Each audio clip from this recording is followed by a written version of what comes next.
দীর্ঘদিন যাবৎ রাষ্ট্রীয় স্বাধীনতা সমাজ মেঘনা নদীর পূব পাড় চাকলা রুশনাবাদ নিয়ে আন্দোলন করছে এবং বিগত আজ থেকে 6 মাস আগেও বাংলাদেশের প্রধানমন্ত্রী শেখ হাসিনা স্বীকার করে নিয়েছেন যে মেঘনা নদীর পূব পাড় কুমিল্লা ত্রিপুরারই অংশ। পাশাপাশি আমরা ভারতবর্ষের প্রধানমন্ত্রী, ত্রিপুরা চিফ মিনিস্টার, রাজ্যপাল, অ্যাডভোকেট জেনারেল সকলকে আমরা চিঠি দিয়ে জানিয়েছি। এমত অবস্থা দেখা গেল কতিপয় ত্রিপুরার স্বার্থান্বেষী জনগণ সুপ্রিম কোর্টে ত্রিপুরাতে এনআরসি করতে হবে এই বলে একটা মামলা করেছে। সেটাতেও আমরা কাউন্টার পিটিশন দিয়ে এপিআর করেছি রাষ্ট্রীয় স্বাধীনতা সমাজ। ওইখানে আজ পর্যন্ত এনআরসি ওরা আনতে পারেনি। আশা করি সামনের দিন ত্রিপুরাতে এনআরসি হবে না।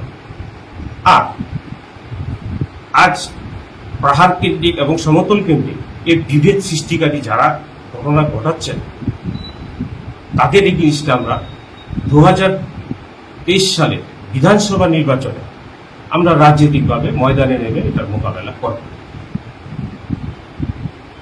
পাশাপাশি আমরা ইস্যুটি ত্রিপুরার জনগণকে আমাদের যে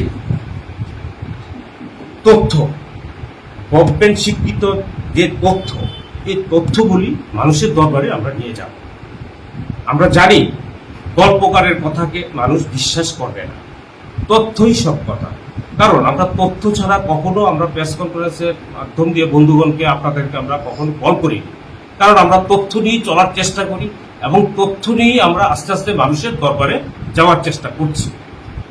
এইবারের দেশের যে বিধানসভা নির্বাচন হতে চলছে তাতে দেখা গেল এক স্বার্থান্বেষী জনগণ কতিপয় বাংলাভাষী জনগণেরকে ভুল বুঝিয়ে তারা ত্রিপুরা দখলের স্বপ্ন নিচ্ছে।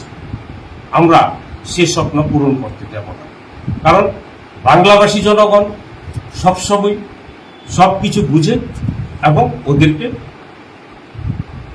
ক্ষমতাতে আসতে দেখে। সেটাই আমাদের রাষ্ট্রীয় স্বাধীনতা সমাজের মূল বিষয় এবং বক্তব্য। আর আজ আমরা যে তথ্য ভোটার লিস্ট রাজ আমলের 1939 সনের আমরা আপনাদের মাধ্যম দিয়ে ত্রিপুরাবাসীর কাছে জানা দিতে চাই যে এই ভোটার লিস্টের মাধ্যম দিয়ে জনগণ বুঝে নেবে কোন জাতি গোষ্ঠীর জনগণ ত্রিপুরাতে রাজার আমলের প্রাধান্যতা বেশি ছিল এবং তারা এখন উদ্ভ্রান্তের মতো নানা কথা বলে মানুষকে বিভ্রান্ত করছে। সেগুলি আমরা রাজনীতির ময়দানে নেমে মোকাবেলা করব। সেটাই আমাদের রাষ্ট্রীয় স্বাধীনতা সমাজের মূল বিষয় বস্তু। এনআরসি আমি তো বললামই যে এনআরসি ত্রিপুরাতে হবে না, কারণ আমাদের যে তথ্য সে তথ্য বলছে সুপ্রিম কোর্ট ফরেন মিনিস্টারের পার্টি করেছে, ওরা রিটেন স্টেটমেন্ট এখনো জমা দেয়নি। আচ্ছা যাই হোক, এনআরসি হবে না ত্রিপুরাতে। আর গ্রেটার ত্রিপুরাল্যান্ডের ব্যাপারে সেটা হতে পারে না, কারণ তথ্য বলছে ত্রিপুরাতে রাজভাষা ছিল বাংলা তখনকার সময়। এখনো বাংলা ভাষাই পাহাড়কে দিকে যদি আমরা গন্ডাছড়া যাই, আমরা ট্রাইবেলদের সামনে বাংলা ভাষাই কথা বলি, তারা বাংলা ভাষা বুঝে বলেই তারা আমাদের কথা, তারা যে সময় শহর কেন্দ্রিক তখনও তার কথা বলে। তাই আমরা জাতি বিদ্বেষী করতে এখানে চাই না, আমরা চাই বাংলাভাষী জনগণের সুরক্ষার স্বার্থে নতুন ত্রিপুরা গড়ে উঠুক। এটাই আমাদের কাম। আমরা গ্রেটার ল্যান্ড করতে দেব না, গ্রেটার ত্রিপুরাল্যান্ড করতে দেব না। প্রয়োজনে গ্রেটার ত্রিপুরাল্যান্ড হোক, যেটা বাংলাদেশের শেখ হাসিনা স্বীকার করে নিয়েছে মেঘনা নদীর পূব পাড় কুমিল্লা ত্রিপুরা।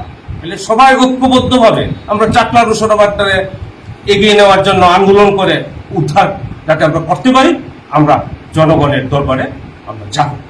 সেটাই আমাদের আশা, বিশ্বাস, আমরা সেই জমি উদ্ধার করতে পারি।